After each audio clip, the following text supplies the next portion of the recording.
The open borders, abolish ICE, sanctuary jurisdiction, political class in Illinois had much to say about our next guest, starting with Jelly Belly and BLM Brandon, that tandem. They're in lockstep. Here's Jelly Belly on ICE Commander Greg Bovino. This is a guy who is instructing his people to fire gas pellets at people who are just expressing peacefully their First Amendment rights. You know, you're allowed to yell things and hold a sign and protest. That is a fundamental right in the United States. And yet they fire tear gas, they fire rubber bullets at people. You saw the video probably of the pastor who got hit in the head and who was actually hit multiple times with those gas pellets. I mean, this is Gregory Bovino's orders that they're following. So he just has no credibility at all. BLM Brandon backing up his buddy. What is happening, though, is Bovino is a barbaric individual. And I just hope that this judge provides some level of accountability. Bovino the barbarian, that's what we were treated through most of the thrust of Operation Midway Blitz, but I'm guessing Greg Bovino is happy to stand with Joe Abraham and his family, and happy to stand against J.B. Pritzker and Brandon Johnson and politicians like them. That's my guess. Why don't we find out? Greg Bovino, ICE Border Patrol Commander. Greg, thanks for being with us. Appreciate it. Well, good morning, and thanks for having me. So your response, I mean, it's not just from Pritzker and Johnson that you've been getting that sort of commentary, but what is your response to our local varietal of open borders, abolish ICE politicians here in Chicago and Illinois? You know, it's the same as anywhere. You hear from these politicians, whether it's a Pritzker, a Johnson, or a Gavin Newsom from California, you know, they throw out these names and they seek to diminish what is actually taking place on the ground in Chicago and other areas of the United States. You know, when they call you a barbarian or barbaric and no credibility and that type of thing, the funny thing about that is the statistics and the end results of, say, an Operation Midway Blitz, that proves otherwise. Those double-digit drops in crime in Chicago, making many of these communities a much, much safer place. And, you know, I think Dan probably perhaps more than anything is talking with those citizens on the ground and those rank and file police officers on the ground there, especially at the tail end of Midway Blitz in Chicago. They told us beyond a shadow of a doubt that we left the city a much safer place and that they were much better off for it. And again, we've still got a rather sizable force there, but at the end of that official large operation, definitely a much safer city.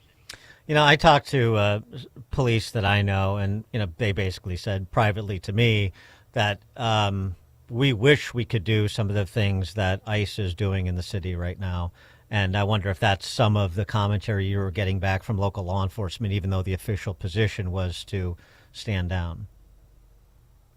Exactly. You know, at one point in particular, we were in the Little Village area a few months back, and one of the officers there that has patrolled the Little Village area of Chicago, which, as you know, is rife with Latin Kings, gang members, and some very vile criminals, or at least it was, that police officer was able to tell us that he had patrolled that area for 20 years, and that was his beat for 20 years, and he had never seen it as good in those 20 years as he did when we arrived and we started cleaning up those Latin Kings, those gang members, and those criminals out of the Little Village area. And that was anywhere in Chicago, whether it was the Southside apartment complex, the Cicero area, just about everywhere we went, we heard from those rank and file police officers. And much of what you said, they said, we just wish that we could do what you do and that we were allowed to do what you were doing. You know, Chicago is a very parochial town, as I'm sure a lot of communities around the country are. But Chicago is very parochial. and they don't. Especially people in power don't like to be shown up, don't like to be exposed as incompetent or corrupt, no matter how incompetent or corrupt they turn out to be. And so there was a feeding frenzy surrounding you and your fellow officers during Operation Midway Blitz. And I wonder if, sort of looking back on the apex of the operation, if you would have done anything different in the way that things were handled outside the Broadview ICE facility, or just generally in terms of conducting ICE's affairs in the city.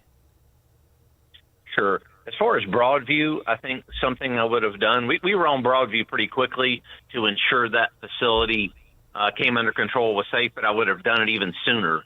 Probably a couple hours sooner, I would have kept that crowd pushed back even sooner. That was a very tense and dangerous situation. As you know, we had several shootings at ICE facilities, shootings at Border Patrol facilities nationwide. That was a very tenuous and dangerous situation, and we were on it pretty quickly, but I think I could have got there a couple hours sooner and made it even safer. So there's one thing. And then as far as our approach to the city of Chicago in general, I believe our agents did a fantastic job in patrolling all parts of the city, including that south side. And, it'd been nice to have had a few more agents there to have put into the city. But by and large, I think our agents did a fantastic job there in the city. We arrested thousands. And, there's always one more criminal out there. So we could always say, hey, I'd like to get one more. But our agents went as absolutely as hard as they could, and I think they did a good job. And there's still ICE presence here. It's not like this is over. I mean, you're still working off of specific lists, and you probably have other responsibilities outside of Chicago, clearly. But I mean, that's the approach is that there's a surge, but it doesn't mean once the surge subsides that there's not still activity. Exactly. We've got ICE officers, we've got uniformed Border Patrol officers, we've got uniformed CBP, Customs and Border Protection officers that continually work those streets of Chicago. So we went in with a large force, put many of those areas under control, Little Village, Southside Apartment Complex, many of those areas under control, and the force there now is able to get a handle on those criminal aliens and those bad people and bad things in those areas. Our goal is to keep the crime down and continue to take bad people and bad things off the street there in Chicago. The two ICE-involved shootings in Chicago, the one in the suburbs in Schiller Park, where a guy that resisted arrest and injured an officer was killed, and then the shots fired against a woman who was allegedly boxing in ICE officers.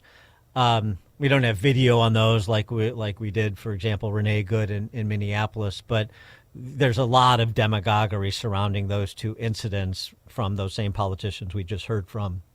And I just wanted to give you the opportunity to sort of provide your understanding of what happened and where, if any, investigation is that might be ongoing. Sure. And those investigations reside there with the Department of Justice. And for the investigative details, I'll let those folks at the Department of Justice talk about that. But one of the things here with especially the woman that I believe she was shot 5 times is the conspiratorial nature of what we're seeing, what we saw in Chicago, and what we're seeing now. Individuals that conspire to harm law enforcement, whether it's federal law enforcement or any law enforcement, there's a conspiracy to do that beforehand, and for your audience here, that's very important in law enforcement, because oftentimes these are not an ad hoc or last minute decision on these individuals. They mean to come to a place. They mean to box in, say, a Border Patrol agent. They mean to disrupt, obstruct, delay, and or assault agents. And that's what we saw in those cases. When you box in a Border Patrol agent, think about that for just a second. You're trying to prevent that Border Patrol agent from leaving an area. Now, why would someone want to do that? that creates a very, very dangerous situation for our law enforcement officers. Imagine if every police officer that was on a vehicle stop, say in Chicago, maybe he was given a speeding ticket or for whatever, was suddenly boxed in by individuals who had planned to do that. That would create a very difficult situation. Well, that's what our Border Patrol agents and ICE officers were and are faced with every single day. And because of that dangerous situation, making those split-second decisions, especially when those individuals that are boxing in start to assault, ram their vehicles into our vehicles, and take overt action beyond just the boxing in, that's going to create a very tenuous and difficult situation. And that's what we've seen, unfortunately, there in Chicago, Minneapolis, Los Angeles, and many of these other areas, Charlotte, North Carolina, many of these other places we've been in. And it really puts our federal officers in a very, very dangerous and difficult situation. We use the minimum amount of force necessary to effect an operation or an arrest. And in those situations, that's exactly what we did. And I'll tell you what, I'm glad our Border Patrol agents and federal officers were able to come home at the end of shift. And so when you say in those situations you use the minimal amount of force you needed to, so you believe those two incidents I mentioned in Chicago, the ICE ICE officer involved shootings, that the ICE officers acted appropriately, from what you know? From what I know, absolutely. From what I was read in on those cases, absolutely. That was, again, that minimum amount of force necessary to stop a threat. And that's what this is about, is stopping a threat. When someone is assaulting or utilizing deadly force against a police officer, that's the standard, is to stop the threat. And in those cases, that threat was stopped. I wanted to get your reaction to what Minneapolis Police Chief Brian O'Hara had to say on a recent episode of 60 Minutes, because this is a criticism that is leveled against ICE again and again and again, and I just wanted you to respond to it. Here's what he said about the difference between targeted operations, which are okay, versus what he's implying ICE is doing. This action that they're undertaking in Minneapolis right now is making this city safer. Targeted, precise, pre-planned operations on violent offenders, that is a good thing. But I'm concerned that people in the administration don't actually understand the reality of what's happening on the street. Well, I have been very publicly saying this has been a risk for several weeks, trying to get anyone in a position of authority to understand that tragedy was imminent. Talking about Renee Good in that last part, the point here is to say, you know what the criticism is. This isn't targeted. It's not just removing people that are known to be repeat violent offenders or public safety threats.